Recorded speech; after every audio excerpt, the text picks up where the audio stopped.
Good morning, everyone. Today, I want you to do something radical. Not just think about change, not just wish for growth, but completely destroy the old version of yourself. Many people approach personal growth as though they are simply adjusting the settings on a machine, tuning a few habits, altering a morning routine, or adding another motivational quote to their wall.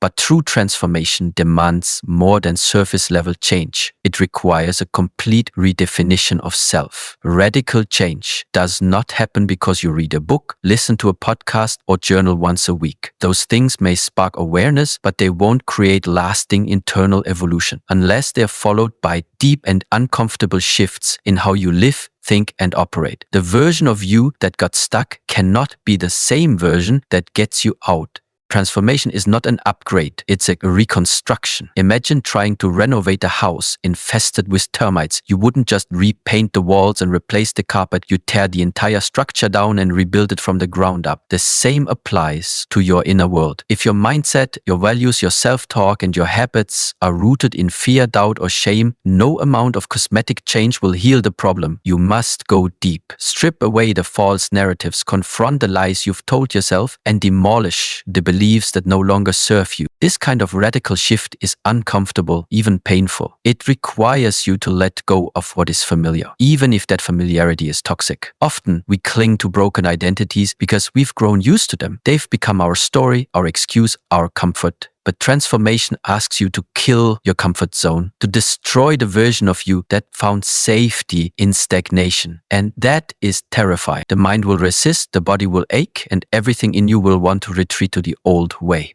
But that's where courage comes in. Not the absence of fear, but action in spite of it. The truth is, small tweaks rarely stick because they don't change who you are. You can start waking up earlier, but if your internal identity still screams, "I'm lazy," you'll fall back into your old patterns. You can go to the gym, but if you still see yourself as weak or incapable, your motivation will eventually collapse. Without the core transformation of your beliefs, habits are temporary and willpower fades. Radical change only becomes sustainable when it starts from the inside out. To achieve this kind of deep shift, you must first acknowledge that the person you've been is not equipped to become the person you want to be. That's not a judgment, it's a recognition. It doesn't mean you were a failure. It means you've reached the edge of your current operating system. And just like outdated software, the old you cannot process the life you're meant to live. So you must uninstall it completely and prepare to upload a new version built for growth, resilience, and impact. This transformation is not just behavioral, it's identity level. Who are you without your past mistakes? Who are you without the limitations placed on you by others? Who are you when you stop playing small? These are not rhetorical questions. These are the questions that start the process of personal rebirth. You are not a fixed personality. You are a constant construction. And the beauty is, you get to be both the architect and the builder of your future self. It's important to remember that complete transformation is not instinct. It's not a switch you flip. It's a war you fight daily. But the decision to destroy the old you must be absolute. There can be no maybe, no let's see how this goes. Radical change requires full commitment. You must be willing to let parts of you die. The ego, the excuses, the attachment to who you were. This is the price of evolution. And the reward is freedom. The ability to walk into any room, any challenge, any opportunity as someone new, powerful, and aligned. So stop patching holes. Stop trying to salvage a version of yourself that was never built to take you where you're going. It's time to burn the blueprint. It's time to build again from raw materials with ruthless honesty and relentless passion. Transformation isn't found in small edits. It's found in full demolition and deliberate reconstruction. The old you has had its time. Now it's time for something greater to emerge. The old you wasn't born overnight. It was formed slowly, shaped by years of experiences, rejections, disappointments, traumas, societal conditioning, and internalized doubt. Every excuse you make, every fear that paralyzes you, every limiting belief that tells you you're not good enough, these are not random. They're learned. They were constructed like walls to protect you from failure, judgment, pain, or embarrassment. But over time, those walls became your prison. They kept you small, safe, and stuck, Fear is often the root of it all. Fear of failure, fear of success, fear of judgment, fear of being different. These fears were useful once. They helped you navigate uncertain environments or avoid situations that felt dangerous. But now they've grown into invisible barriers that stop you from taking risks, trying new things, or believing in your own potential. Fear is not the enemy. Staying controlled by fear is. The old you is driven by that fear, whispering, "What if you're not enough?" every time you dream big. Excuses are the language of fear. The old you justifies inaction with reasons that sound logical. I don't have time. I'm not ready. It's too risky. I'll start tomorrow. These aren't truths. They are defense mechanisms. They're emotional armor you wear to avoid the discomfort of change. But here's the problem. Every excuse is a chain. One that binds you to a version of yourself you've outgrown. If you want to rebuild yourself, you have to stop negotiating with your limitations. Limiting beliefs are the subconscious programs running in the background of your life. They're the quiet sentences in your mind that say, "People like me don't succeed. I always mess things up. I'm not smart enough. No one will care what I have to say." These beliefs are rarely questioned, yet they dictate nearly everything you do. They shape your decisions, influence your behavior, and define your self-worth. And worst of all, they feel like truth, but they're not. They're just unchallenged stories you've repeated to yourself for too long. The reason these beliefs are so dangerous is because they become self-fulfilling prophecies. If you believe you're not worthy of love, you'll subconsciously sabotage healthy relationships. If you believe you're destined to fail, you won't try hard enough to succeed. The old you isn't just built on fear, it's built on illusions, assumptions, and the voices of other people who didn't know your worth. But now it's your responsibility to decide if those voices will continue to dictate your life or if you'll silence them for good. Abandoning the old you doesn't mean forgetting everything you've been through. It means finally seeing those patterns for what they are: survival tools that no longer serve your purpose. Yes, they helped you endure hard times. Yes, they gave you a sense of control, but endurance is not the same as growth. Survival is not the same as success. If you're still operating in survival mode, still obeying the same fears and excuses that kept you alive years ago, you're not truly living. You're just existing. Letting go of the old you means facing those inner voices head on. It means questioning every belief that begins with "I can't." It means getting uncomfortable with the parts of yourself that feel familiar but destructive. Most people don't change because it's easier to live in known misery than step into unknown freedom. But you are not most people. You are capable of dismantling those inner walls and building a new identity from the one not built on fear, but on choice. One not built on excuses, but on purpose. You are not your past. You are not your fears. You are not the opinions of others or the limitations they placed on you. You are what you decide to become after you've seen the truth behind the mask. The old you was built in response to pain and doubt, but the new you, that version will be built in alignment with power, clarity, and vision. And it all starts the moment you refuse to carry the dead weight of your former self one step further. Growth is often glamorized, portrayed as this inspiring journey full of breakthroughs, wins, and confident forward motion. But the truth is, real growth almost always begins with destruction. Before you can rise, you have to fall apart. Before something can be rebuilt stronger, it has to be broken down to its core. This is one of the hardest truths to accept. It means that pain, chaos, and discomfort are not signs of failure. They're signs of transformation in progress. If you're feeling broken, it's not the end of you. It might just be the beginning. Think about the process of rebuilding a muscle. In fitness, growth doesn't happen during the workout. It happens after the muscle has been torn, after it's been pushed beyond its current limit. The tearing down is what creates space for strength to form. Your character, your mindset, your identity, they work the same way. You can't grow into your full potential while staying intact as the person you were yesterday. You have to be willing to break the habits, beliefs, and patterns that no longer serve the person you're becoming. Distraction feels brutal because we often associate it with loss. And in many ways, it is loss, the loss of familiarity, of comfort, of certainty, but it's also the gateway to freedom. You cannot carry old weight into a new season of your life. The fear of destroying parts of yourself usually comes from attachment. We get attached to our roles, our behaviors, even our discomfort. It's strange how we can grow comfortable in discomfort, but the moment you begin to see destruction as a creative act, as the first spark of rebuilding, you'll stop resisting it and start using it. Look at nature. Forest fires, while devastating, clear out dead trees and disease, making room for healthier ecosystems to thrive. Volcanoes erupt and destroy, but in time they create fertile ground where nothing could grow before. Destruction, in its rawest form, creates opportunity. It wipes the slate clean, it removes the unnecessary, and it forces you to confront what's essential, what really matters. You can't rebuild a masterpiece on a foundation full of cracks. The old foundation must go. In our personal lives, this might look like walking away from toxic relationships, quitting a job that no longer aligns with your values, confronting the habits that you've used to numb yourself from reality. It's scary to dismantle what you've built, especially when you've invested years into it. But ask yourself, do you want to protect what's familiar, or do you want to create what's possible? One will keep you safe, the other will set you free. Destruction is not reckless, it's intentional. It doesn't mean burning your life to the ground in chaos. It means being courageous enough to remove anything that no longer serves your evolution. And sometimes the most powerful act of growth is to walk away from the version of you that everyone else is still comfortable with. People may not understand,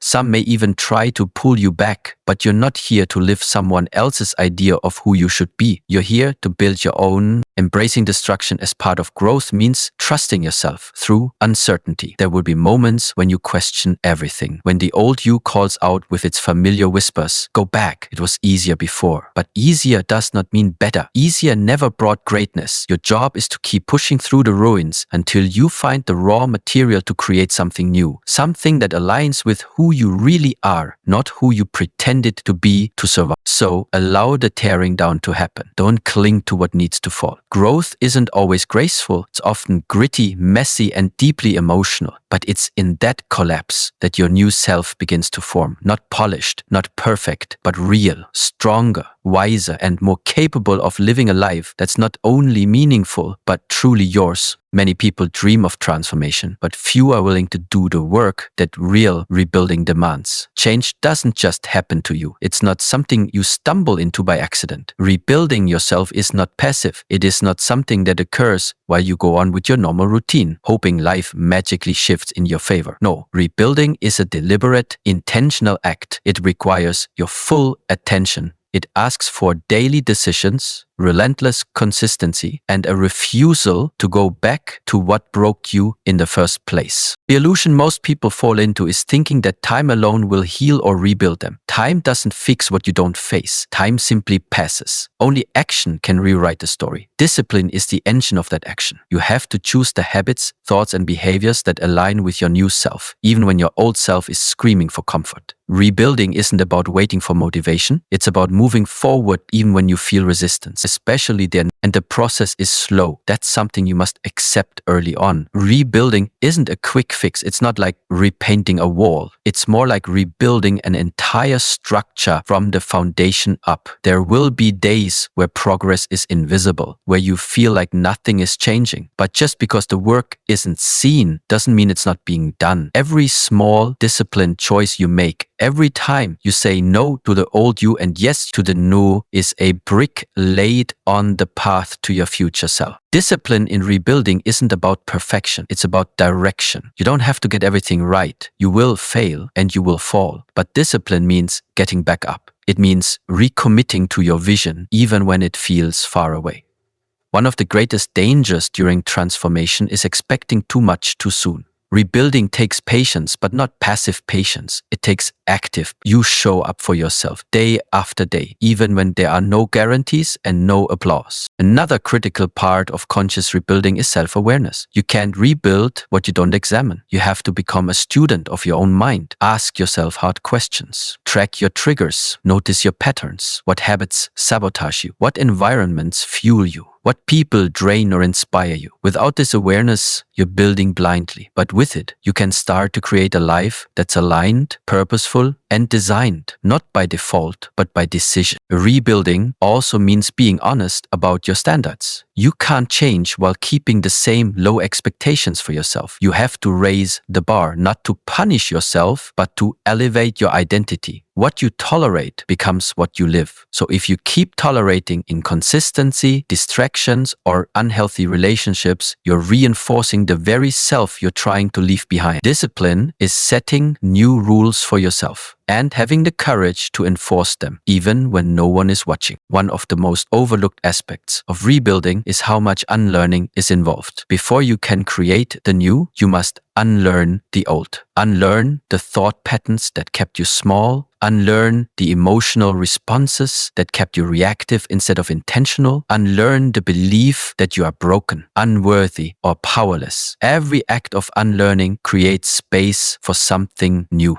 Rebuilding isn't just about adding new tools. It's about stripping away the dead weight that no longer belongs in your life. In the end, rebuilding yourself is an act of personal power. It's the moment you stop waiting for someone to save you, validate you, or fix you. You realize it's on you, not in a burdensome way, but in an empowering one. Because once you see the process as something you control, it no longer becomes a matter of luck. It becomes a matter of discipline, intention, and the daily decision to become who you were always meant to be. Reinvention demands a price, and one of the first things you must sacrifice is comfort. It sounds simple, but in truth, it is one of the most difficult things you'll ever do. We are creatures of habit, drawn to what is familiar, even when it harms us. Comfort can become a trap. It can lull you into a state of quiet resignation, where you stop challenging yourself and accept a life that is far beneath what you're capable of. When you're rebuilding yourself, comfort is not your ally, it's your prison guard. True growth lives just outside your comfort zone, and you won't find a new version of yourself while clinging to what feels safe. Many people unknowingly sabotage their own reinvention because they refuse to give up the victim mindset. They carry the belief that life has happened to them, and because of that, they are limited in what they can achieve. While it's true that pain, trauma, and injustice are real and powerful, choosing to stay in the victim role gives away your agency. The moment you say, "This is just the way I am," or "This always happens to me," you hand over your power. The invention starts when you take radical responsibility, not for the things that happen to you, but for how you choose to respond to them moving forward. Letting go of the victim mindset doesn't mean denying your pain or pretending that everything's fine. It means refusing to let your pain define the rest of your story. It's the decision to say, yes, this happened, yes, it hurt, but I will not remain bound by it. It's about reclaiming authorship over your life. The victim mindset is tempting because it offers comfort. It gives you an excuse to stay where you are, but it also gives you nothing else. No progress. No power, no transformation. Reinvention requires you to stop telling the story of what broke you and start telling the story of what you're building.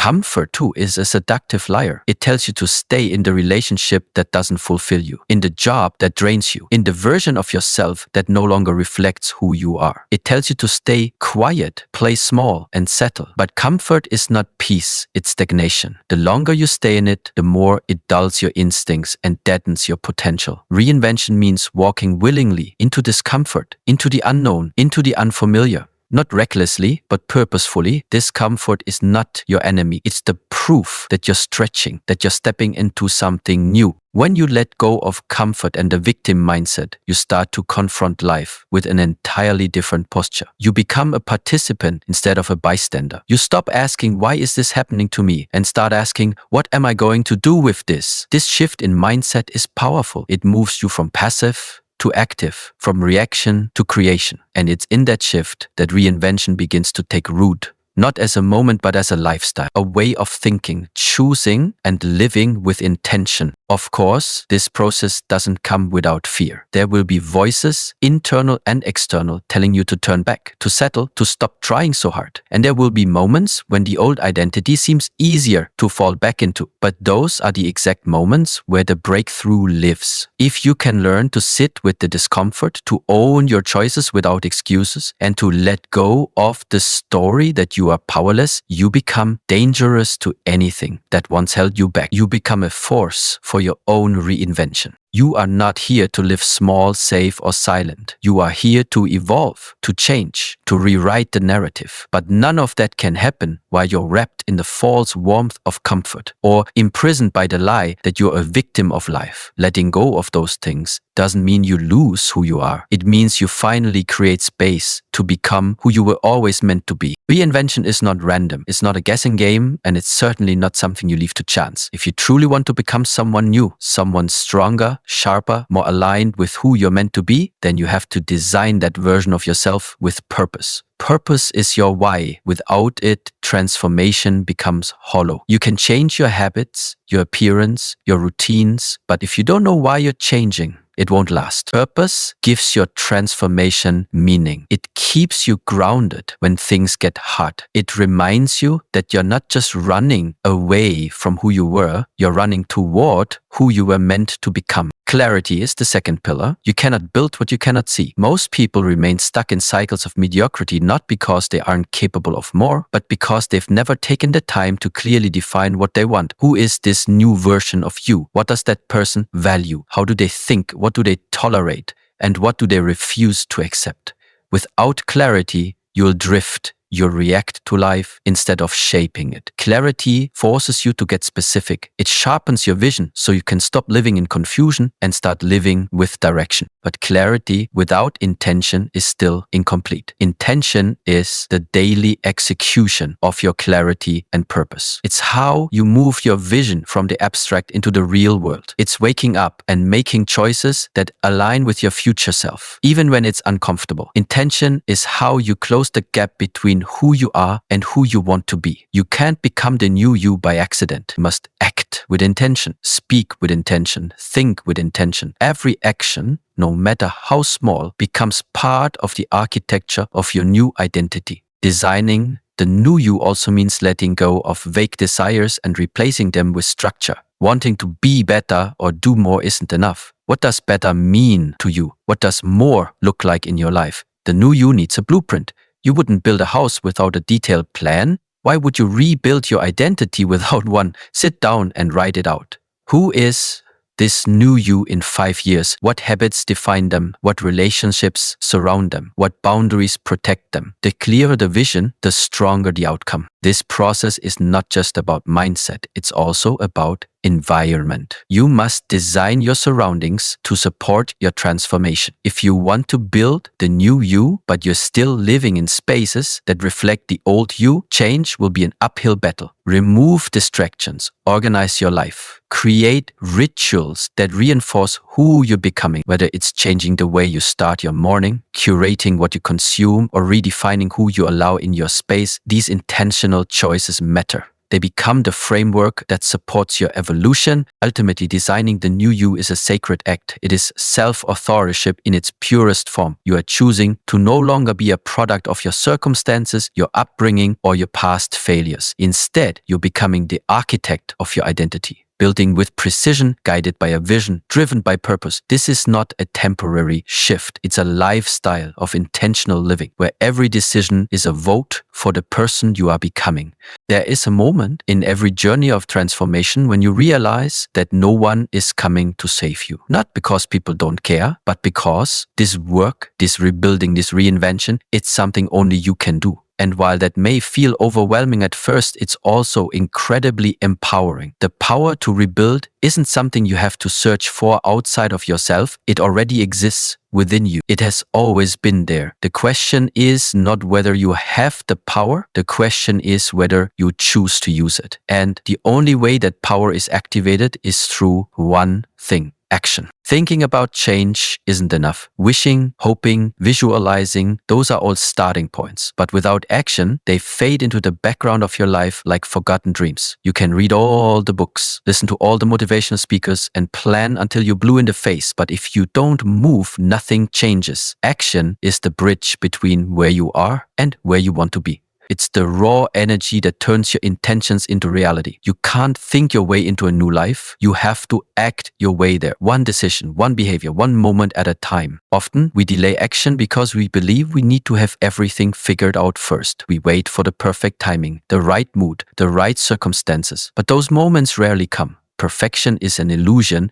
that keeps you stuck. The truth is, you don't need clarity to start. You gain clarity by starting. Action is what sharpens your direction. It's the momentum that generates progress. The first step may feel small, but its impact is massive. It breaks inertia. It proves to your mind that change is not only possible, but already happening. Rebuilding doesn't happen all at once. You don't wake up one day with a new identity fully formed. It's a layered process, built in the ordinary moments where you decide to do something different. It happens when you wake up 15 minutes earlier, when you say no to what you once accepted, when you speak the truth instead of staying silent. These moments may seem insignificant at the time, but they are the building blocks of the new you. And once you begin stacking them, something powerful starts to shift inside you. Your self-trust returns. The longer you wait to take action, the stronger the grip of your old self becomes. Doubt, fear, procrastination, they all feed on inaction. But the moment you do something, even something small, you interrupt their hold. Action is how you reclaim your power from the voices that tell you you're not ready or not enough. It's how you silence the noise of indecision and start building momentum that compounds over time. You don't need a perfect plan. You need movement. You need to show yourself that you can start before you're ready and succeed because you did. So ask yourself, what can you do today to begin? Not next week, not when you feel more motivated. Now, because now is the only time that exists. Now is where your power lives. Every day you delay is a day you strengthen the story of staying the same. But every step you take, no matter how uncertain, brings you closer to the life that's waiting on the other side of action. Rebuilding starts the moment you decide that excuses no longer belong in your life. The moment you choose to stop watching and start doing. You are not here to merely exist. You are here to evolve. The old you may have been shaped by fear, comfort, pain, or limitation, but the new you is forged by vision, purpose, and relentless action. You now understand that transformation is not something given to you, it's something you claim. It is a war against everything that kept you small, silent, and stuck. And you win that war by rising over and over again. So burn the blueprint of who you used to be. Tear down the walls of self-doubt, break the chains of your past, and rise from the ashes with intention. Don't wait for permission. Don't wait for perfection. The old you got you this far, but it cannot take you where you meant to go. This next chapter demands a stronger, wiser, and more focused version of you. And that version is ready to be built, brick by brick, choice by choice.